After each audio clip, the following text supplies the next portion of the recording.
پر ایک اعتراض یہ بھی ہوتا ہے کہ شیعہ دیر سے روزہ افطار کرتے ہیں، تو آئیے دیکھتے ہیں کہ قرآن حکیم میں اللہ سبحانہ و تعالیٰ نے روزہ افطار کرنے کا کیا وقت بتایا ہے۔ سورہ بقرہ کی آیت 187 میں ارشاد باری تعالیٰ ہے ثم اتموا الصیام الی اللیل، اور روزہ مکمل کرو رات ہونے تک، یعنی جب رات کا اندھیرا چھا جائے، جب رات داخل ہو جائے اس وقت روزہ افطار کرنا ہے۔ یعنی روزہ مکمل ہونے کا تعلق سورج ڈوبنے سن سیٹ سے نہیں ہے، بلکہ رات کا اندھیرا ہونے سے ہے، اور دنیا کی کوئی سائنس اور کوئی عقل یہ ثابت نہیں کرتی کہ فقط سورج ڈوبنے پر رات کا اندھیرا ہو جاتا ہے۔ اب یہ لیل کون سا وقت ہے جس کو قرآن بیان کر رہا ہے؟ یہ بہت اہم مسئلہ ہے، کیونکہ اگر قرآن کے بتائے ہوئے وقت سے پہلے آپ نے روزہ کھولا تو یاد رکھیے روزہ باطل ہو جائے گا۔ آج تو آپ کے پاس ایسے معتبر ذرائع موجود ہیں کہ جس سے آپ کو افطار کا صحیح وقت معلوم ہو جاتا ہے، لیکن لیل کو پہچاننے کا کرائٹیریا یہ ہے کہ جب سورج مغرب میں ڈوبتا ہے تو اس وقت مشرق کی طرف آپ دیکھیں کہ ریڈنس نظر آتی ہے، اور مشرق کی طرف پیدا ہونے والی یہ سرخی جب انسان کے اوپر سر سے گزر جائے اس وقت رات کا اندھیرا جاتا ہے۔ اور یہ جو فرق ہے ہمارے اور دیگر مسلمانوں کے افطار کے وقت میں، تو یہ اسی وجہ سے ہے کہ ہم اس لیل کے ہونے کا انتظار کرتے ہیں جو قرآن نے روزہ مکمل کرنے کا وقت بتایا ہے۔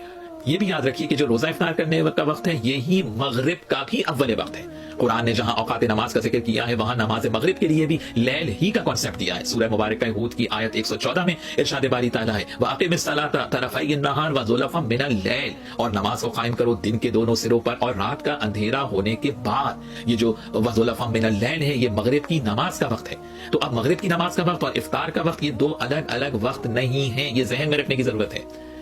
یعنی اول مغرب کا وقت بھی رات کا داخل ہونا ہے، اور افطار کا وقت بھی یہی ہے کہ جب رات کا اندھیرا چھا جائے، اور ان دونوں کو قرآن نے لفظ لیل سے بیان کیا ہے۔ افطار کے وقت کا ذکر سورہ بقرہ کی آیت 187 میں ہے، اور وقت اول نماز مغرب کا ذکر سورہ ہود کی آیت 114 کے اندر موجود ہے۔ اب نماز مغرب اور افطار دونوں کا جب وقت ایک ہی ہے تو اب پہلے کون سا کام کریں؟ تو پہلے افطار کر کے آپ پھر نماز مغرب پڑھ سکتے ہیں، مگر سب سے بیسٹ یہ ہے کہ پہلے نماز مغرب پڑھیں اور اس کے بعد روزہ افطار کریں۔ میں نے بتا دیا ڈیلے 25 سے 30 منٹ کا ڈیلے ہے، 8 سے 10 منٹ کا ڈیلے کوئی ایشو نہیں ہے۔ اور اس کو سائملٹینیس کنٹراسٹ جو ہے حدیث وہ جو یہ چھپاتے ہیں، یہ چوتھی حدیث سن لیں، یہ آج آپ لے لیں تحفہ، اس کے بعد انشاءاللہ کوئی احتیاط والے معاملے میں مسئلہ نہیں کرے گا۔ یہ چوتھی حدیث بھی حق 4 کتابوں میں، 3 مین اسٹریم کی کتابیں، صحیح ابن حبان میں 7491، شعیب آباد نے صحیح کہا، صحیح ابن خزیمہ میں 1986، شیخ آزمی نے صحیح کہا، المستدرک الحاکم میں 1518، امام حاکم نے امام مسلم کی شرح پہ صحیح کہا، اور چوتھی کتاب صحیح الترغیب والترہیب میں شیخ البانی نے صحیح کہا 1005۔ یہ 4 وہی حوالے ہیں جو چاروں حدیث کے حوالے تھے، ٹھیک ہے؟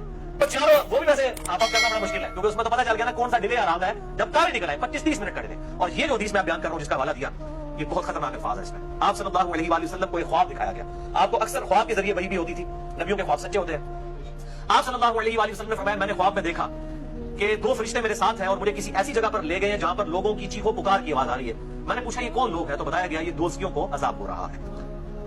پھر کہتے ہیں کہ میں تھوڑا آگے جب گیا تو ایک پہاڑی آئی، اس پہاڑی پر چلنا میرے لیے دشوار ہو گیا، تو 2 فرشتوں نے میری مدد کی تو میں اس پہاڑی کو کراس کرنے میں کامیاب ہو گیا۔ پھر میں نے وہاں پر کچھ لوگ دیکھے جو الٹے لٹکے ہوئے تھے، اپنے پاؤں کے ساتھ، کونچوں کے ساتھ الٹے لٹکے ہوئے تھے، اور ان کی باچھیں چری ہوئی تھی اور اس میں سے مسلسل خون بہ رہا تھا۔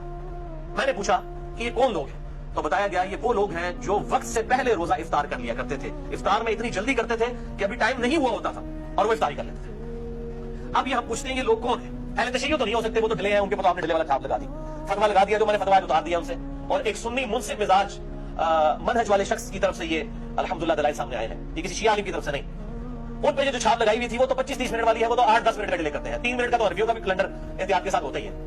اچھا یہ جو جلدی افطار کر رہے ہیں شیعہ تو نہیں ہو سکتے، اہل سنت میں سے بھی حنفی نہیں ہو سکتے، ان کے تو 3 منٹ احتیاط کے ساتھ ہے۔ پیچھے کون بچ جاتا ہے؟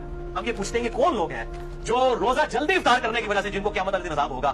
ایٹ لیسٹ اس عذاب کا شکار وہ لوگ نہیں ہوں گے جو روزہ کھولنے میں ڈیلے کرتے ہیں 5 منٹ یا 10 منٹ کا۔ 25-30 منٹ والا تو معاملہ ہے، اس میں بھی کہا ہے کہ سنت سے محرومی ہے، اس کی عذاب کی کوئی حدیث نہیں آئی ہے۔ اس کے اوپر عذاب کی حدیث آئی ہے کہ جو جلدی افطار کرتے ہیں ان کو الٹا لٹکا کے عذاب دیا گیا، ان کی باچھیں چری ہوئی ہیں۔ ہم یہ اب علماء سے ہی پوچھتے ہیں، علماء سے پوچھ کے چلتے ہیں کہ یہ ہمیں بتائیں یہ لوگ کون ہوں گے، یہ کس فرقے سے ہوں گے۔ میں جس طرح کے رواج ہے کہ جیسے ہی مغرب کی اذان مؤذن دیتا ہے تو سب کے ہاتھ جو ہے وہ کھجور کی طرف، شربت کی طرف اور سموسوں اور چاٹ کی طرف بڑھ جاتے ہیں۔ تو کیا افطاری کا وقت یہ مغرب کی اذان کا وقت ہے کہ جیسے ہی مؤذن نے مغرب کی اذان دی افطاری کر لینا چاہیے، یا اس کا وقت قرآن مجید نے رات کا وقت بیان کیا ہے؟ کون سا وقت ہے؟ اہل سنت کے ہاں سورج کے غروب ہوتے ہی رات شروع ہو جاتی ہے، اس لیے جیسے ہی مغرب کا وقت داخل ہوتا ہے تو یہ کہا گیا ہے کہ آپ روزہ افطار کر لیں۔ ہر چیز روشن ہے، دکھ رہی ہے، اور ہمارے ہاں یہ کہتے ہیں کہ جناب اس ٹائم پہ افطاری کر لیں۔ اب اس صورت کے اندر جو آج تو اس پہ امت مسلمہ کا ایک بڑا طبقہ اس پر عمل کر رہا ہے، صحیح عمل کیا ہے؟ صحیح عمل یہ ہے کہ ہمارے یہاں جو یہ اذانیں دی جاتی ہیں اس میں آپ دیکھیں کہ جو کچھ اہل حدیث حضرات وہ رمضان میں اس کو اور جلدی کر دیتے ہیں، اور جلدی کہ اس آیت کے اوپر عمل ہو جائے،